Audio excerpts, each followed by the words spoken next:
What's up, guys? Welcome to today's video. Hope you guys are having a great week so far. So this is a follow-up video on the last two videos I've done about the eviction. I wanted to do a Q&A just in case I missed something on the last couple videos and on my Instagram stories and TikTok. By the way, if you guys are not following me on Instagram or TikTok, follow me on there. I post on there so much more often than here. You guys can stay much more up to date. But yeah, let's get into it. A lot of you guys asked, I probably have 30 questions here. You guys asked some really good questions. I'm going to keep this video shorter because the last videos I've done about this eviction have been quite long. So let's just keep it short and sweet and just get straight into your guys' questions. I had a couple questions in regards to how much it costs this entire process. I touched on it briefly in the last video. I'm actually pulling it up right now on my phone. The total bill for lawyer fees was $1,565. That was the detainer that was just hiring them was $600. We had $63 for a court filing fee. We had a process server fee, which was $66. We had client calls. He had to call not only me, but he also had to call the previous owner that was testifying on our behalf. That was $210 of his time, which was about 3/4 of 45 minutes. So he's upwards of $300 an hour. He had to do some miscellaneous purchases like of the warranty deed, which was $5, travel to court, and a 2-hour cap. 2 hours, yeah, he's $300 an hour because there's $600 for him to prepare witness, attend trial, travel to court. Filing the writ of restitution was $75, which is basically what I had to file to get the sheriffs out there to forcefully evict him. And then we had a writ issuance fee, which was $145 as well, which totaled $1,564.48. On top of that, that's what came out of our pocket, but we also went after him for market rent, which was, I think, $1,400 a month for the 3 months we missed out on that. And I think that was it. Oh, and we had like another fee of like something else, but we didn't get that. The judge didn't give us that fee. I think it was like, I don't want to say, I don't know, I'm not 100% sure, but all in, we were out of pocket $1,500 plus insurance for the months that we owned the property. We didn't transfer utilities, so it was basically just lawyer fees on that. What happened to the woman and the baby? So the woman and the baby were the ones that were hiding behind that half wall or the dummy wall.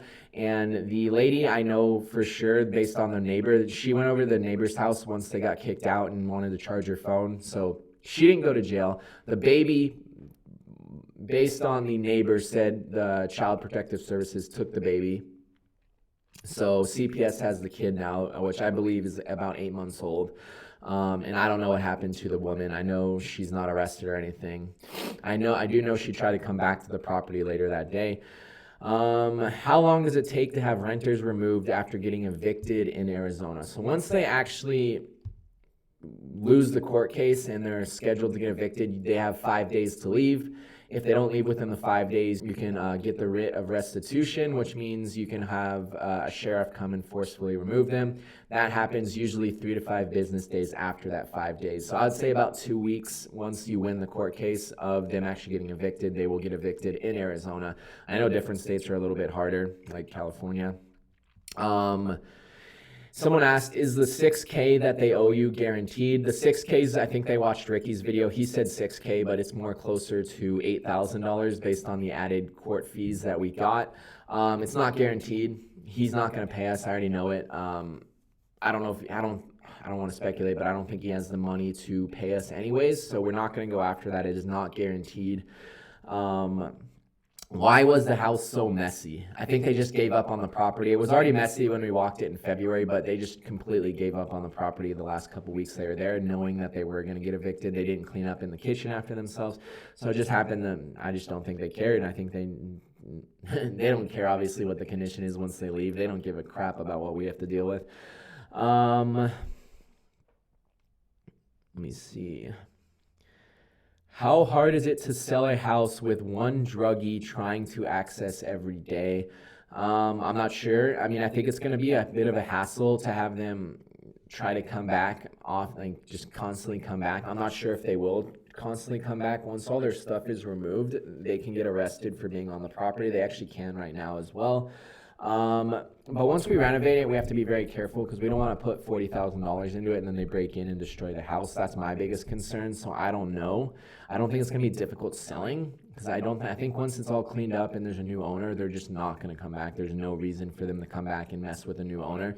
If anything, it's like they're just trying to make our lives more of a pain in the butt. What drugs did you find? I don't know. I'm speculating, but based on what the cop told me over the phone, he said it was foil that they used to smoke fentanyl out of. So that's what I was told. I'm not going to go into more detail because I don't know exactly. I don't know enough about drugs to like point out what it was. Was it all worth it? Absolutely. We still have good margin in this property. We were able to get the previous owner her money out of the property. She was really relieved with that. So it's way more work than what we thought, but we still have margin in it. So yes, it's still worth it. How long will it take to clean up? And what precautions do you have to take? So our precautions, we set up multiple cameras around the house that have alerts set to my phone, so I get immediate notifications if there's any movement or detection in the property. Our demo guys and our trash removal guys, I'm obviously going to warn them. I'm going to let them walk through it. I'm going to be like, listen, there's a lot of signs of fentanyl in there. Be careful, dress up, be cautious. I don't want anyone to have any sort of reaction to any of the drugs, because I know fentanyl can have problems just from like breathing it in or just touching it. So we're gonna make sure that they wear the proper gear when they're removing everything. And once everything's removed, it's just like a normal flip. But we do have to be a little bit more careful. And I am willing to pay a little bit more for them to take more precaution. I don't want anyone to get hurt. Definitely not. Even me walking through there, I've gotten so many messages. My mom texted me this morning. She's like, sent me a huge message. She's like, you gotta be careful, blah, blah, blah. All my friends are like, you gotta be careful. I'm like, I know, I'm aware of it. I should be more careful when I was walking through that property. I don't know if I'll be back before they actually start removing everything. Would you still purchase the house if you knew it would happen regarding the eviction? Yes, I think I kind of already answered that. How long was the entire process? So we closed on this, I believe, mid-February, and it is now June. It's mid-June, so yeah, 4 months from where we're at to where we purchased the property, much longer than what we thought. And it's probably going to be another 2 months until we actually list the property. So it's and then once we list the property, another at least a month until we actually fully sell it. So it's probably a 7-month process on something that probably could have taken us about 2 months. What happens if the tenant doesn't pay you back all the damages and the lawyers? I don't know. I think we can go after them again, but like if they don't have anything to give us, we don't really have any leverage. Like it just sucks. I mean, I don't really care that much. I know Ricky doesn't care that much. I mean, we'd like to get that money that we lost back, but we know we're not. They just have nothing. We have nothing to go after them for. They don't have $8,000, so it's like, okay, well, what are we going to do? I don't really know the process. We can probably keep going after them with the court, but I don't think we are. When did they break in again? A couple days after the first eviction or the eviction happened. Since parents were drug addicts, was CPS called?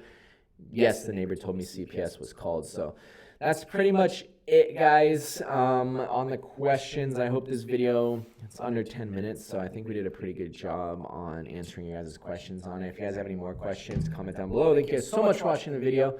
I do appreciate it. Follow me on Instagram, follow me on TikTok, and I'll see you guys soon.